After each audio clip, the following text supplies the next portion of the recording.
నన్ను పోటీ చేయమనమంటే ఎక్కడి నుంచైనా నిలబడతాను నేను ఏమన్నానంటే అనకాపల్లి బెల్లం ఉన్నాడు కదా మన ఐటీ మినిస్టర్ అక్కడ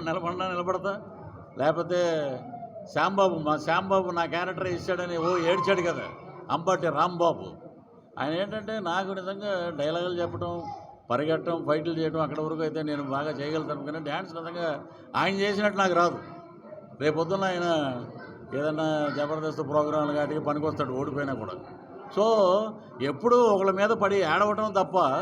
ఇప్పుడు వైఎస్ఆర్సీపీ రోజా గారు గుడ్ మార్నింగ్ కొత్తగా చెప్పింది ఆమె ఇలా ఉంది ఇలాగా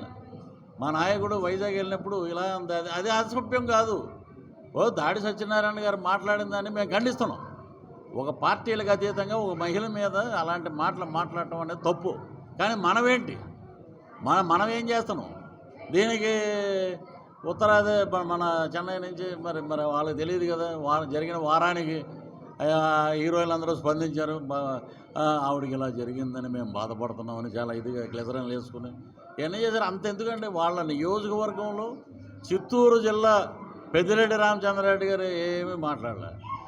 నారాయణ స్వామి గారు డిప్యూటీ ఏం మాట్లాడలే ఎమ్మెల్యేలు మాట్లాడలే మహిళా ఎమ్మెల్యేలు మహిళా మంత్రులు ఒక్కలైనా మాట్లాడారా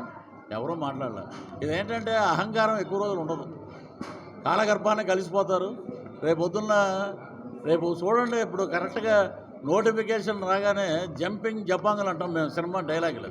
ఎంతమంది ఎటు నుంచి ఎటు దూకుతారో అంటాకి నా దగ్గర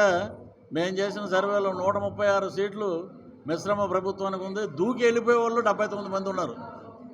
బయటికి అయ్యా మీకు దండం పెడతాం ఇప్పుడు జరుగుతున్న చర్చలు మేము అదేంటే ఒక పార్టీలో ఉంటే మాకు కష్టం కానీ మీ ఇద్దరి మద్దతు ఉంది మేము గెలుస్తాం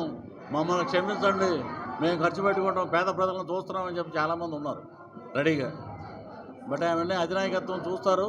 నిర్ణయిస్తారు రానున్నది ప్రజారాజ్యం